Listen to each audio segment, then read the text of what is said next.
Le port de Larnaca, pas le plus grand du pays, mais le plus important. C'est d'ici que le gouvernement chypriote prévoit d'acheminer l'aide humanitaire vers Gaza. Bien qu'il affirme que tout est prêt, le plan achoppe sur quelques problèmes techniques. Nous disposons des installations, les équipes sur le terrain et les spécialistes prêts et tout est en place, mais nous ne pouvons pas apporter l'aide à moins que les deux parties ne nous garantissent que les navires qui arrivent avec de l'aide seront en sécurité là-bas et en repartant du site. Plus tôt ce mois, le président de Chypre, Nikos Christodoulides, a présenté une proposition visant à ouvrir un couloir maritime afin de faciliter l'acheminement de plus d'aide vers Gaza.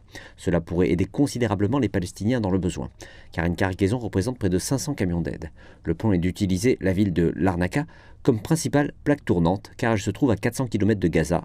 Elle dispose d'un port et d'un aéroport, ainsi que d'un centre de coordination déjà en place.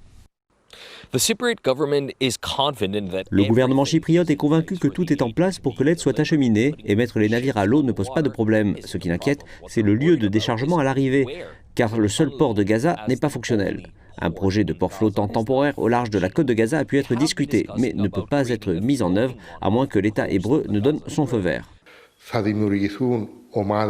Nous avons discuté de la possibilité d'avoir des équipes de l'ONU et d'autres pays sur le terrain ici pour inspecter la cargaison des navires et s'assurer qu'il n'y a rien qui puisse accroître le risque d'un nouveau conflit.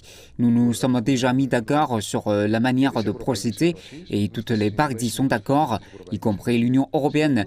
De notre côté, tout est prêt. La question est de savoir qui va se charger de la livraison une fois sur le terrain.